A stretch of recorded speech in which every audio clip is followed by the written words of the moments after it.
S'occuper d'un enfant handicapé, d'un parent en fin de vie, accompagner un proche devenu dépendant pour l'aider à effectuer les gestes du quotidien, l'aider dans ses courses, dans ses tâches administratives. On en a forcément un dans notre entourage puisque ça concerne un Français sur 5. Ces aidants effectuent un travail éprouvant, pourtant ingrat, mais totalement indispensable à la société. Alors, qui sont ces aidants ? Qui se cache derrière ces aidants ? Existe-t-il un statut spécifique ? À quoi ressemble leur quotidien ? Et surtout, à quelles aides peuvent-ils prétendre ? On en parle tout de suite avec mes invités ici présents. Bonjour Alain Turgeman. Bonjour.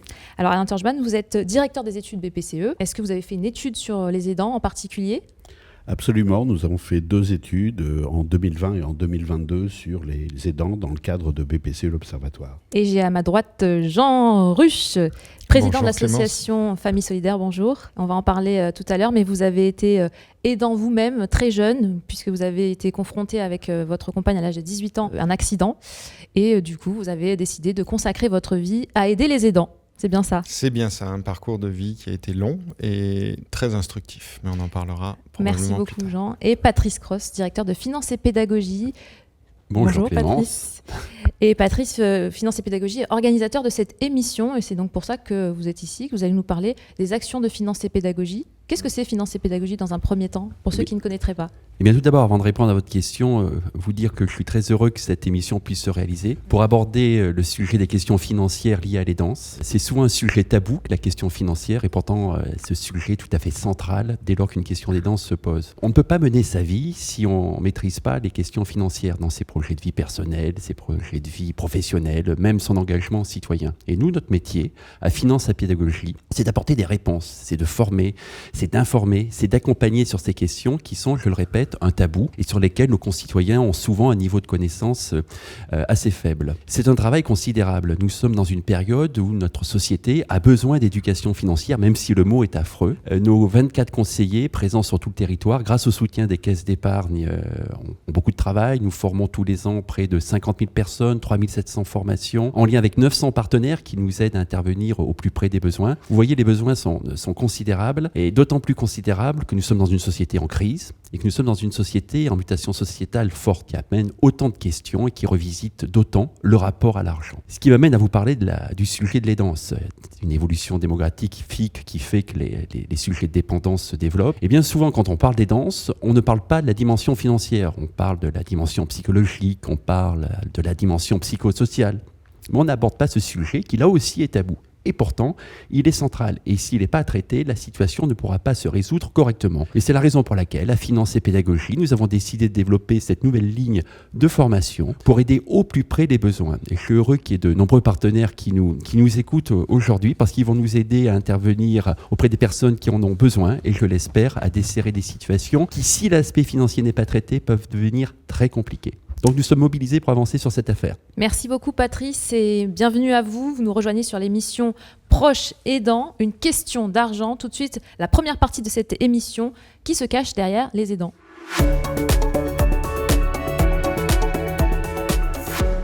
C'est pas facile, même quand c'est son père ou sa mère, parce que vous devenez en fait le centre de leur vie. C'est-à-dire que ils sont très vite paniqués si vous partez un week-end et que c'est pas vous. C'est compliqué à la fois parce que c'est fatigant et parfois on a envie de les brusquer et en même temps, je trouve que c'est ce qu'il y a de plus beau, quoi. J'ai pas senti ni pour mes enfants ni pour mes parents, je sens pas ça comme un devoir, c'est humain. Enfin, je peux pas laisser non plus dans une situation difficile. Après, j'ai été un peu égoïste après cette période de chez moi, quand j'ai senti que moi je me sentais pas bien, je me suis dit je ne veux pas pouvoir aider plus et j'étais d'accord aussi pour qu'ils repartent. C'est comme dans l'avion, mettez d'abord votre masque à vous pour sauver les autres, c'est un peu ça en fait, il faut qu'on soit bien pour pouvoir aider les autres avec une mentalité, il faut qu'on soit capable de le supporter. La définition de l'aidant est, je pense, assez compliquée parce qu'en fait, on est tous aidants quelque part. Après, effectivement, il y a des statuts juridiques, c'est-à-dire qu'on est tous aidants parce qu'on peut aider nos enfants, on peut aider nos parents. Après, on peut les aider à quel niveau dans leurs besoins de vie quotidienne ou est-ce qu'on les aide financièrement ? La notion d'aidant, c'est assez complexe en fait. Je dirais qu'un proche aidant, c'est quelqu'un qui apporte du coup un soutien, que ce soit financier, psychologique, moral, sur plus ou moins long terme en fonction du besoin et de la volonté aussi de la personne qui aide.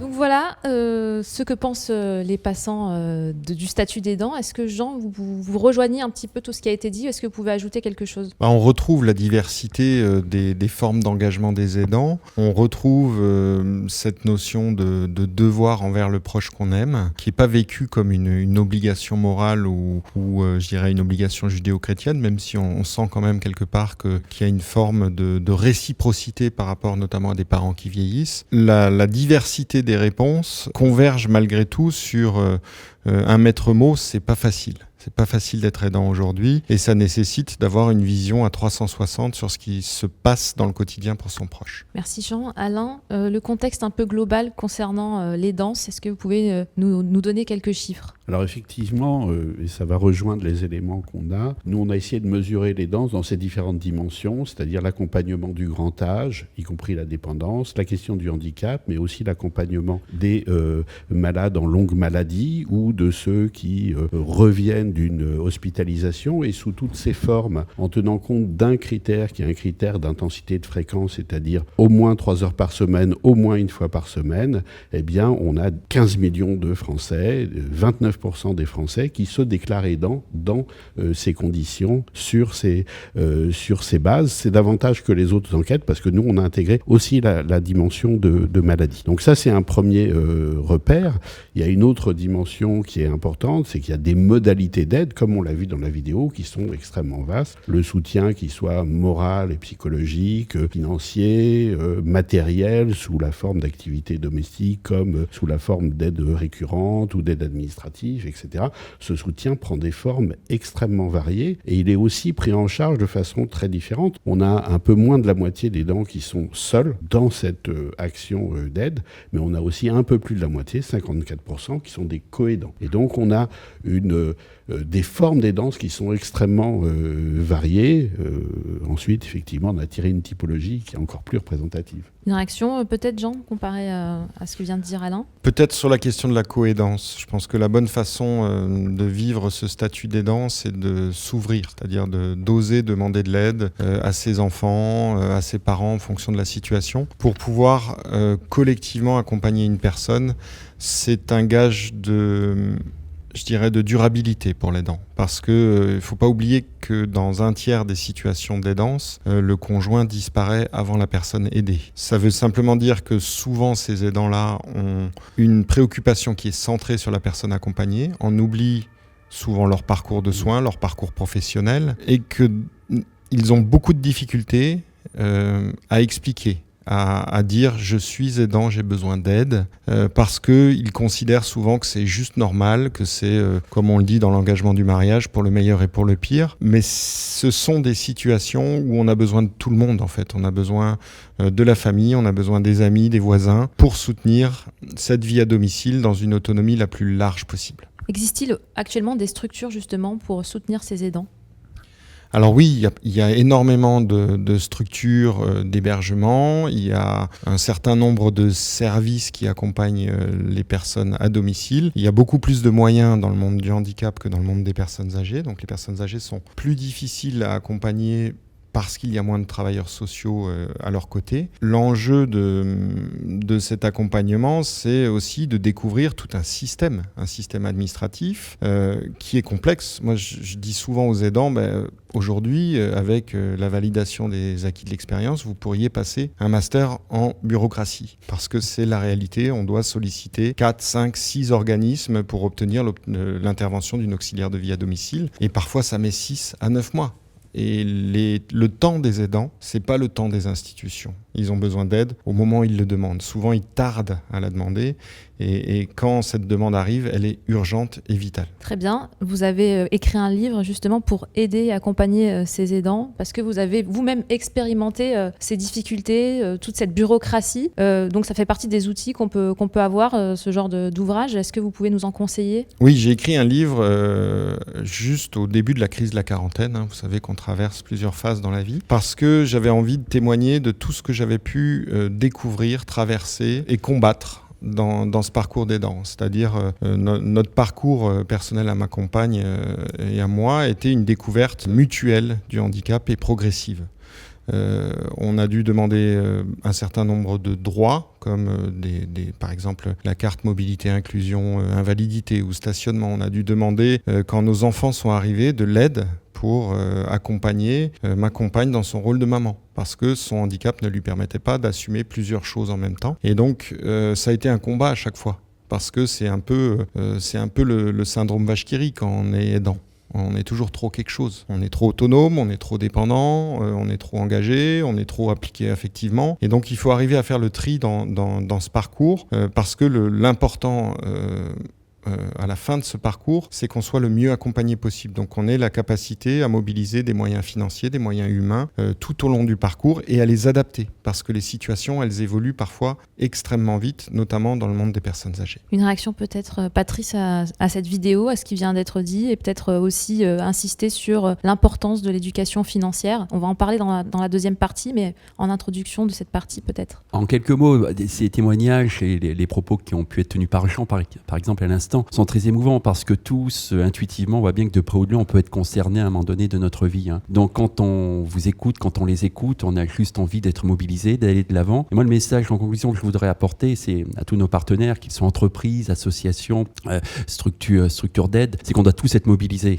On s'en rend bien compte dans nos premières formations qu'on déploie maintenant depuis une année. Et on a besoin de ce relais des différentes structures, de cette prise de conscience pour qu'on ne laisse pas un aidant sur le bord de la route. Il y a des solutions, il y a des chemins de vie à bâtir, et ce sera notre honneur si on peut le faire avec notre action et avec les partenaires, sans qui rien ne sera possible. Merci beaucoup. On va parler tout de suite des enjeux financiers, puisque c'est quand même le titre de l'émission, qui pour aider les aidants. Les enjeux financiers pour l'aidant et son proche, tout de suite, la deuxième partie.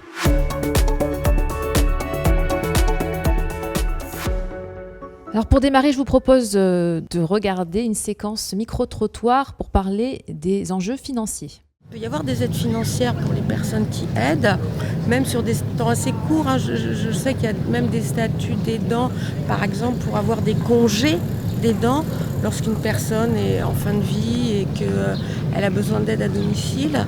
Les gens se plaignent vraiment du coût que ça représente de mettre une personne en institution, ou effectivement de pouvoir le garder à domicile, ça veut dire travailler moins ou réaménager son temps de travail, ce qui dit moins de finances.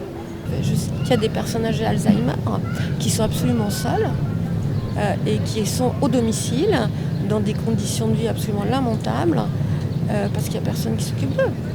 Parce que la réalité, c'est que moi, je sais que je vais avoir une retraite misérable qui ne me permettra pas d'aller en EHPAD, que je n'ai jamais été mariée, donc je n'aurai pas de pension de réversion.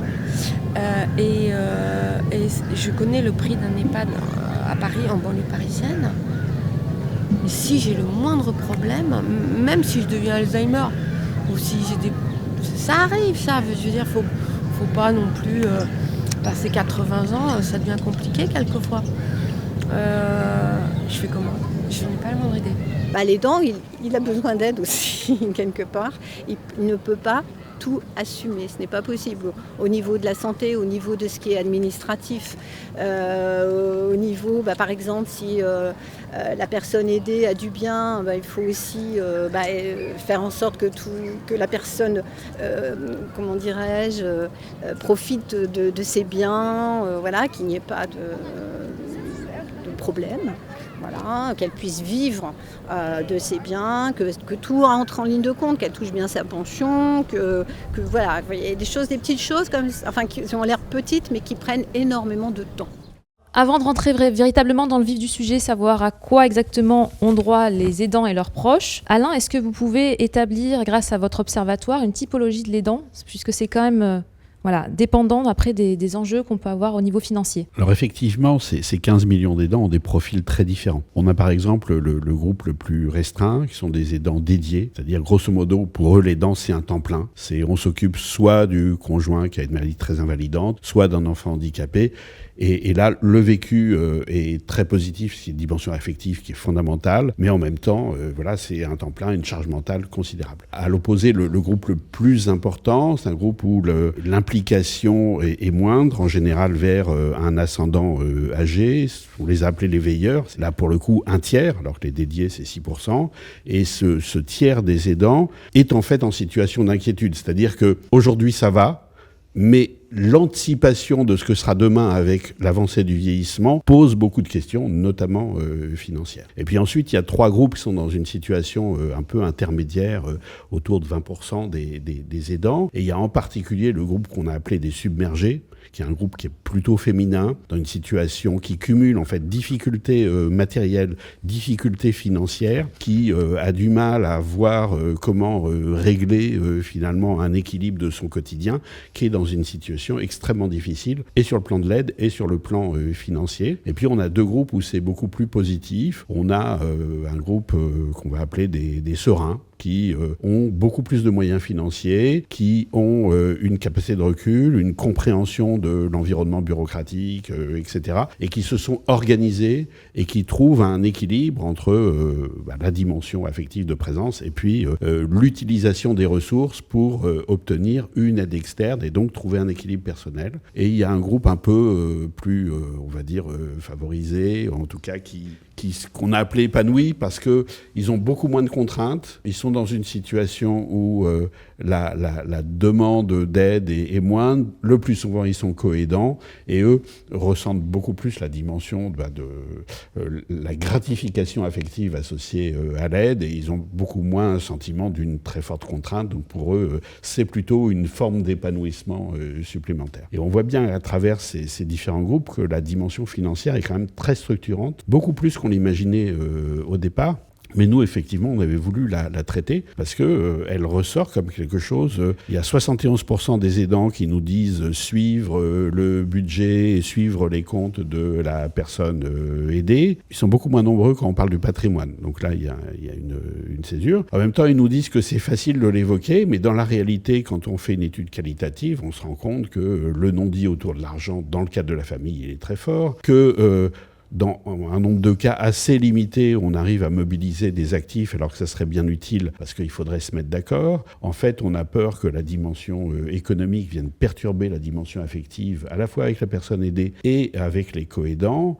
Et puis, il y a cette question de finalement une intrusion dans le domaine financier, c'est une intrusion dans l'un des éléments essentiels de l'autonomie de la personne aidée, donc on n'ose pas aller sur cette dimension-là. Alors que les besoins en matière d'aide financière sont nombreux, le premier étant d'ailleurs la fraude qui est exprimée, mais il y en a plein d'autres, le suivi des factures, la capacité à bien gérer les choses, donc une dimension du quotidien, puis une dimension du long terme, c'est-à-dire s'assurer à terme que ça sera possible, donc épargner, préserver l'héritage, c'est une forte préoccupation, assurer la qualité de vie à long terme de la personne aidée. Et tout ça, ça fait des besoins qui sont extrêmement importants, qui sont relativement pesants, sur lesquels on trouve un équilibre en matière de gestion du quotidien. Mais quand on arrive sur les sujets patrimoniaux, et notamment on vend ou on vend pas un actif ou un bien, alors là, c'est très compliqué.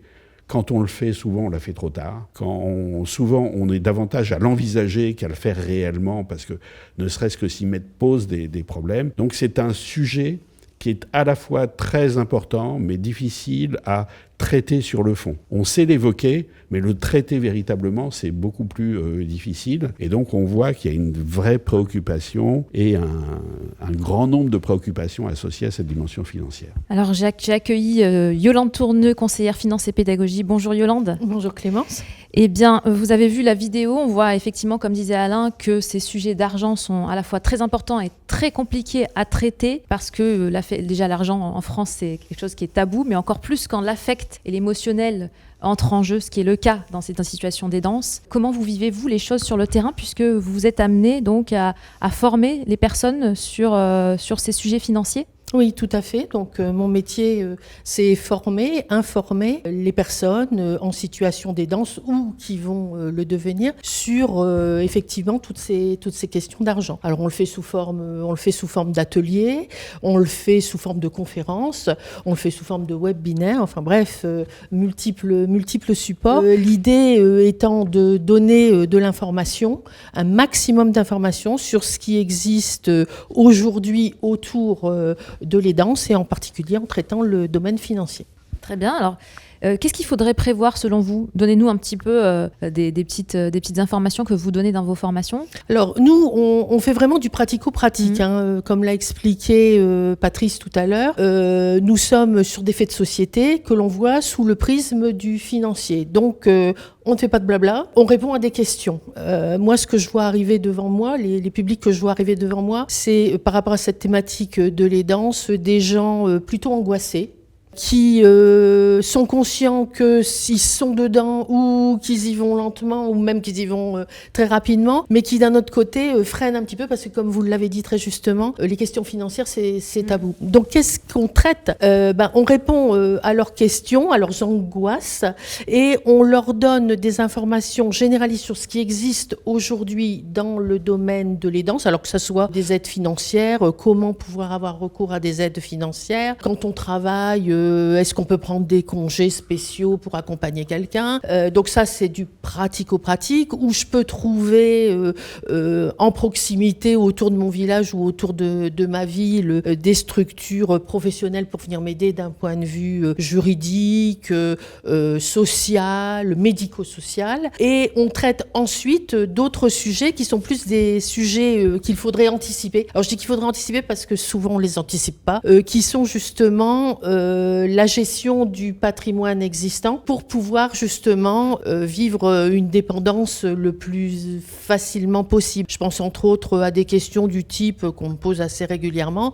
Ma maman va rentrer en EHPAD. Aujourd'hui, elle possède sa résidence principale. Qu'est-ce qu'il faut que je fasse ? Est-ce qu'il faut plutôt qu'on vende ? Est-ce qu'il faut plutôt qu'on loue ? Est-ce qu'il y a des montages juridiques spécifiques par rapport à ça ? Voilà, donc vous voyez, on est vraiment dans des choses très pratico-pratiques. Alors justement, est-ce qu'on peut peut-être faire un... Je sais qu'on n'est pas là pour parler de spécifiquement chaque aide, mais quelles sont les aides principales ? À quoi on peut prétendre en tant qu'aidant, les grandes lignes ?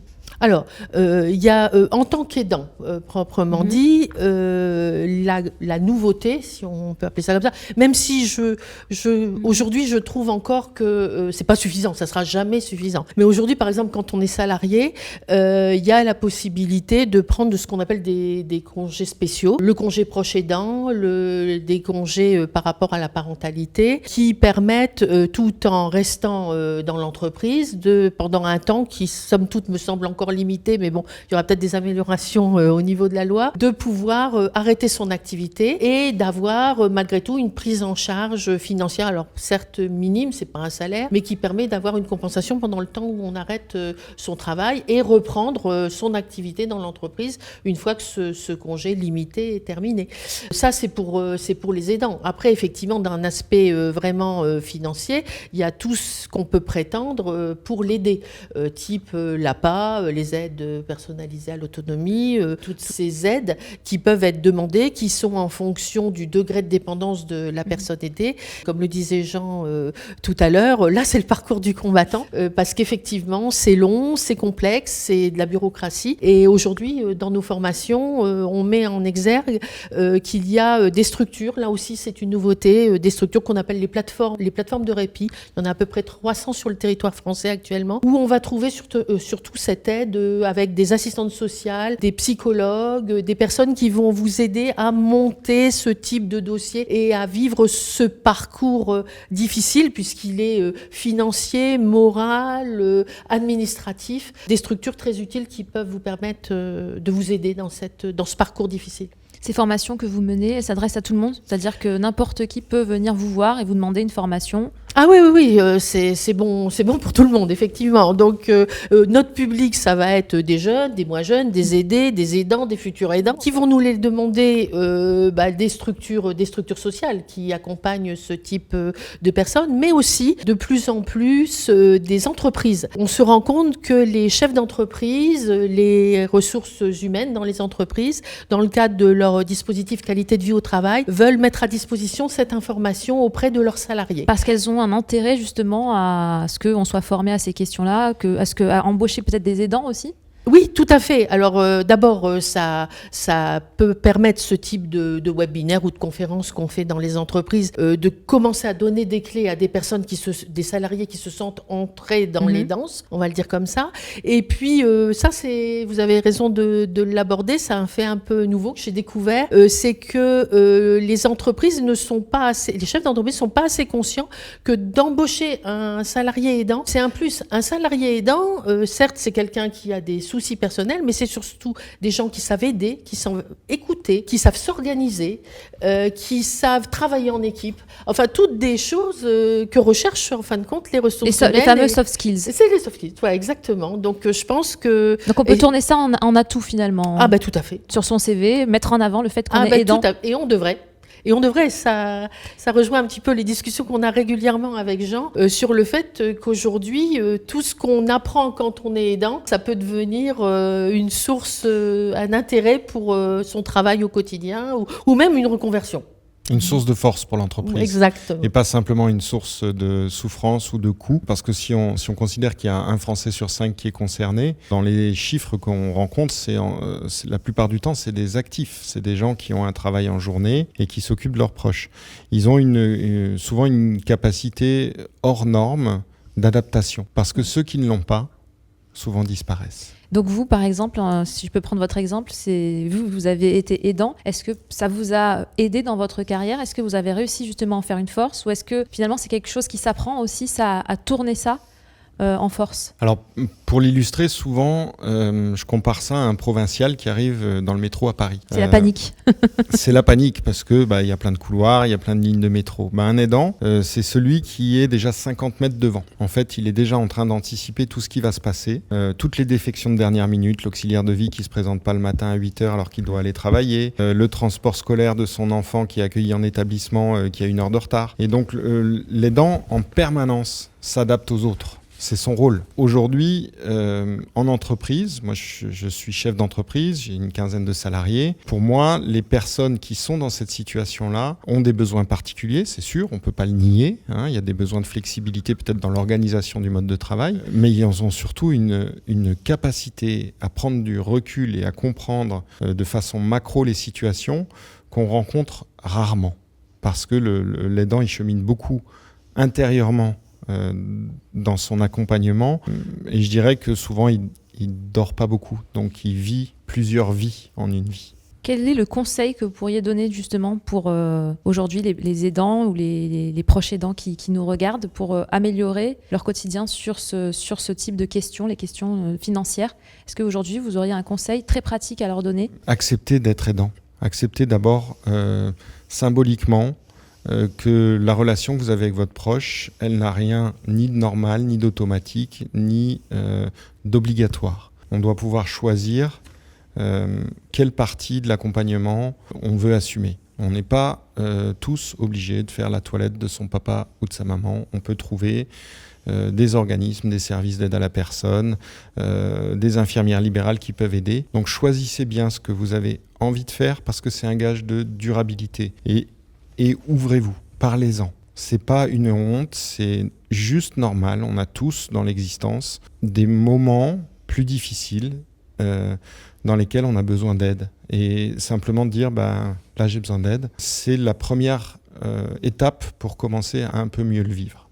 Yolande, je vous vois acquiescer. Oui, alors moi, d'un point de vue financier, mon mot, ça sera anticiper. Parce que le sujet, lorsque j'anime ces formations ou ces conférences, c'est que je me rends compte que l'anticipation financière n'a pas été faite. Parce que c'est difficile de venir parler de financier et d'argent avec quelqu'un que l'on aide, avec un proche, avec quelqu'un qui plus est, qui entre dans la dépendance ou qui y est déjà. Parce que des fois, une dame tout à l'heure dans les vidéos parlait d'Alzheimer. Ben oui, c'est compliqué d'aller aborder des sujets avec un proche qui est en perte cognitive. Donc anticiper, ne pas avoir peur d'anticiper, de prendre des décisions financières, de se renseigner en amont, et nos formations servent à ça, pour justement ensuite, lorsqu'on a les informations générales lors de nos formations, pouvoir ensuite s'orienter vers des spécialistes que sont les notaires, des avocats ou son banquier tout simplement, pour mettre en musique ce qu'on a prévu avec son aidant pour que ça se passe le mieux possible. Donc anticipation, le mot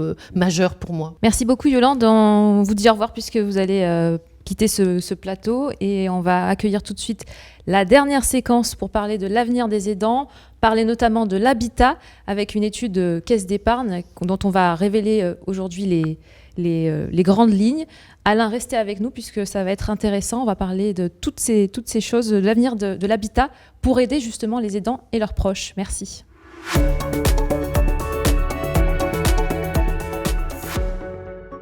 Pour cette dernière partie, je vous propose de regarder encore un micro-trottoir et après on réagit à chaud. Tout le monde n'a pas d'enfants, tout le monde n'a pas beaucoup d'argent, tout le monde n'a pas... Et pourquoi on ne serait pas logé à la même enseigne ? C'est-à-dire qu'on sait qu'à partir de 70 ans, ou peut-être avant, les problèmes commencent entre les problèmes de santé, les problèmes... le couple, il peut y avoir Alzheimer, n'importe quoi. Donc si vous ne prévoyez pas, vous êtes démunis. Et donc les solutions d'urgence, ce sont des endroits où ce qu'on appelle, ce que j'appelle des mouroirs. La question, c'est quels choix sociétaux on fait pour ça. Parce que lorsqu'on a une personne qui a Alzheimer est assimilée, qui se retrouve ou bien seule, ou bien où c'est son conjoint, ou même ses enfants, qui l'aident, la question est, quelquefois, c'est que les personnes s'épuisent, il y a peu de choix, ou alors il faut avoir des moyens financiers très importants. C'est-à-dire qu'effectivement, une personne qui vraiment qui a un Alzheimer assez évolué, il faut quelqu'un H24. On le sait, on le sait, c'est inscrit depuis les années 70. On sait que la population en perte d'autonomie va augmenter. On est sûr de ça. C'est une évidence. Et il n'y a pas de réelle politique. Je ne sais pas quelle serait la bonne solution. Parce que par exemple, est-ce que moi, si je commence à mon travail, est-ce que je serais capable de l'aider et de subvenir à mes propres besoins et les siens aussi, et ceux de ma mère. Par exemple, si j'ai une famille aussi, est-ce que, par exemple, si j'ai une famille, femme et enfants, est-ce que je serais capable d'accueillir mon père ou ma mère avec moi et de les accompagner ? Je sais que dans ma famille, ça se faisait. En tout cas, que ça soit plus accessible et moins coûteux, déjà, les institutions, le prévoir à l'avance. Et à domicile, peut-être envisager, des sortes de mi-temps thérapeutiques pour les aidants. Je vous dis ça, c'est imaginaire et j'ai pas trop réfléchi au sujet comme ça, mais en tout cas, avoir du temps pour pouvoir faire face à tout ça.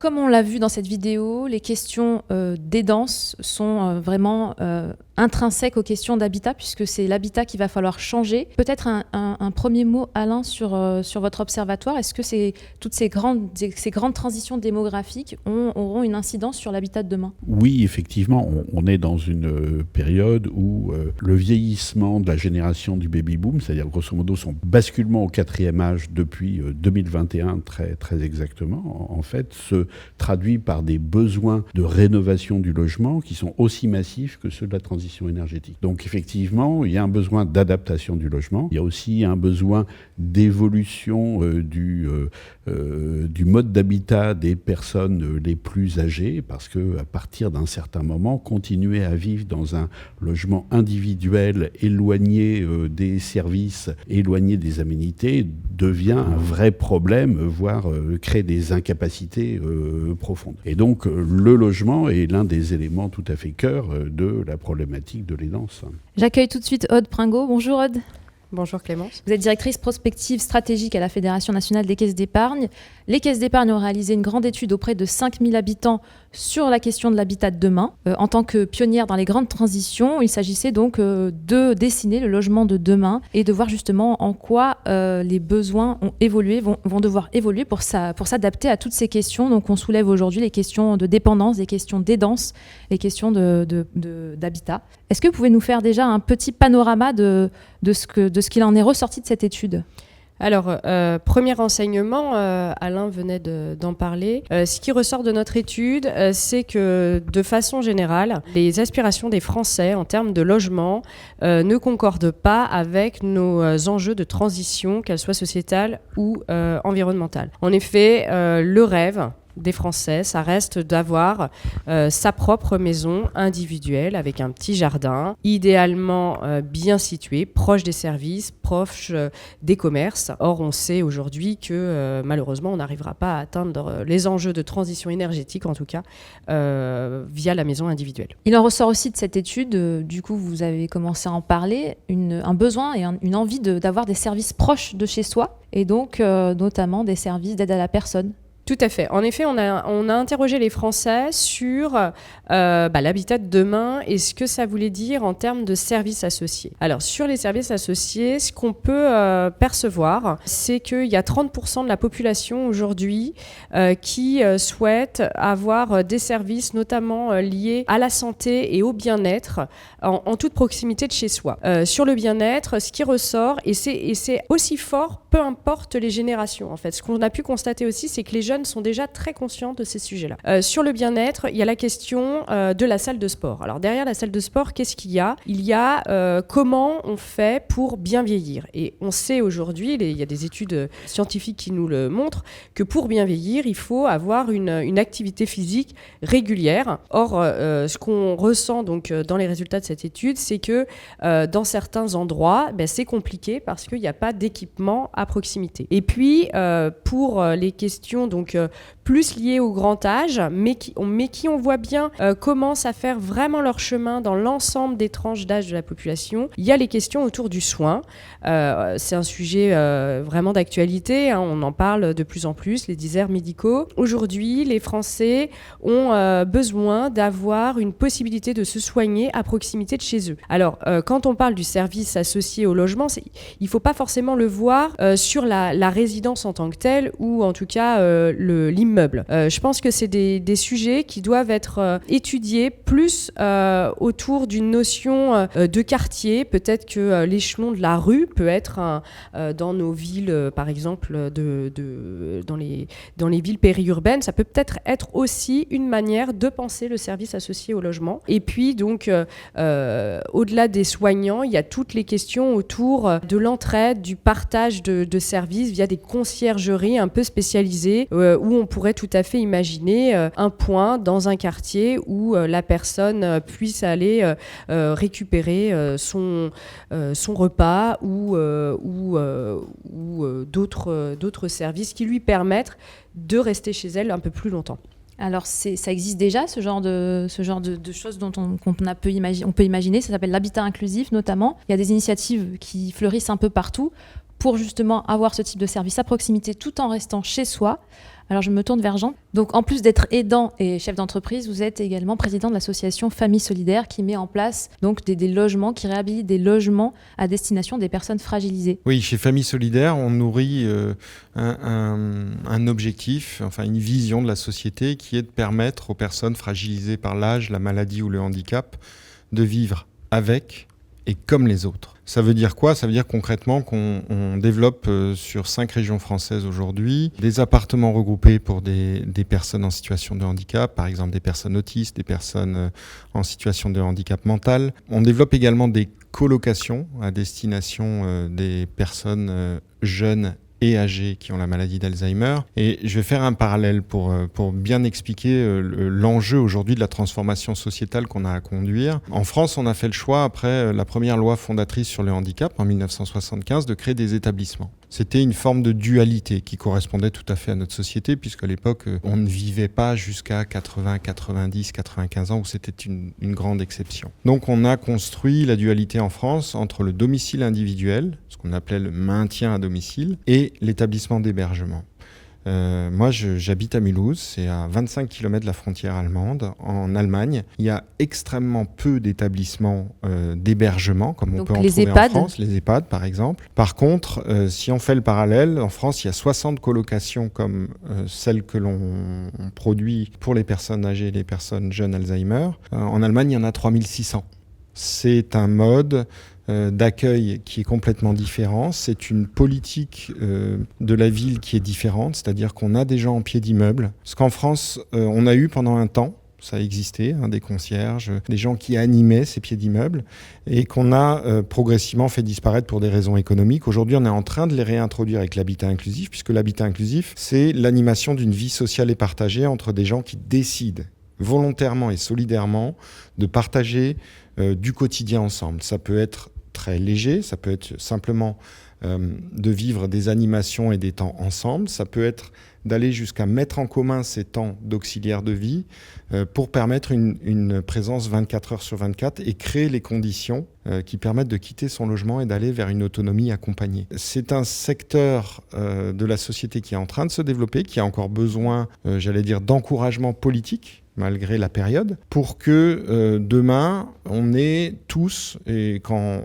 on parle d'habitat inclusif, on peut parler de la génération des gens qui ont 30, 40, 50 ans, parce qu'ils vont être concernés très vite, pour que demain, on ait le choix de pouvoir rester à domicile sans que ça soit une punition, de pouvoir aller, si on le préfère, en établissement d'hébergement collectif, parce que nos besoins sont tels de surveillance médicale, par exemple, que c'est nécessaire, mais aussi de pouvoir trouver des solutions qui sont plus à taille humaine. Quelques logements. L'habitat inclusif, c'est 3 à 12 personnes. C'est pas 85 lits dans un EHPAD qui est la taille minimale aujourd'hui imposée à des gestionnaires pour créer un établissement. L'enjeu, il est sociétal. La personne dans le micro-trottoir le disait tout à fait tout à l'heure. C'est qu'est-ce qu'on a envie comme choix de société pour les personnes qui sont plus vulnérables, qui vieillissent, et puis pour nous, parce que la vie étant un cycle, on y arrivera tous à ces situations, soit d'aidance, soit de devoir accepter l'aide de quelqu'un pour avoir une autonomie accompagnée. Et en plus, ça rejoint les aspirations des Français qu'on a mis en avant dans l'étude Caisse d'épargne. Donc pourquoi ne pas aller vers ce modèle ? Une petite réaction, Alain, à tout ce qu'il vient de dire. Je trouve que ces innovations sont très porteuses. Je pense qu'il y a aussi la question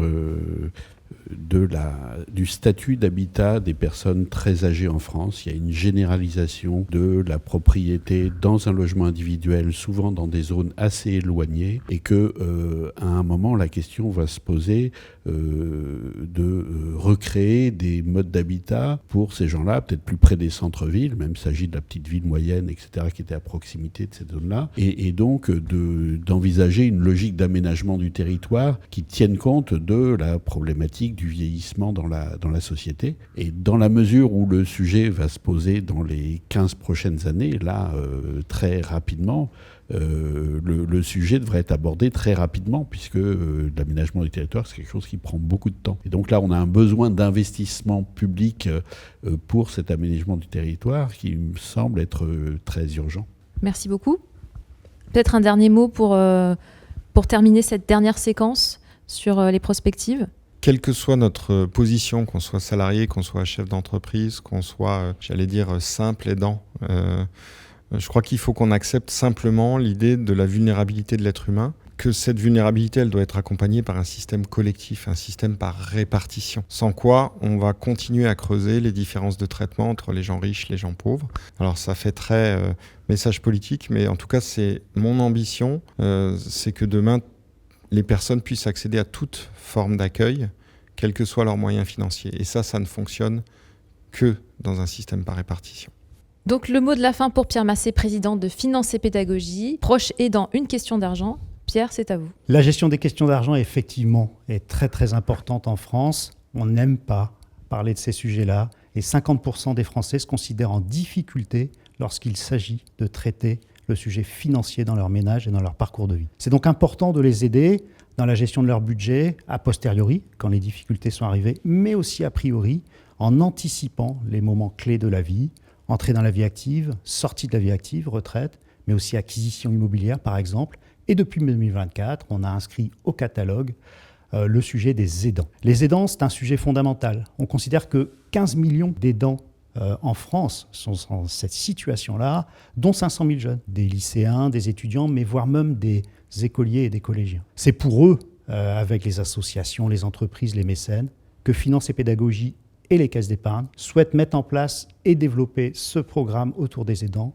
pour rester pionniers, ce qu'on a toujours été dans les transitions de la société. Merci beaucoup Pierre, et merci à vous de nous avoir suivis. À très bientôt pour une nouvelle émission.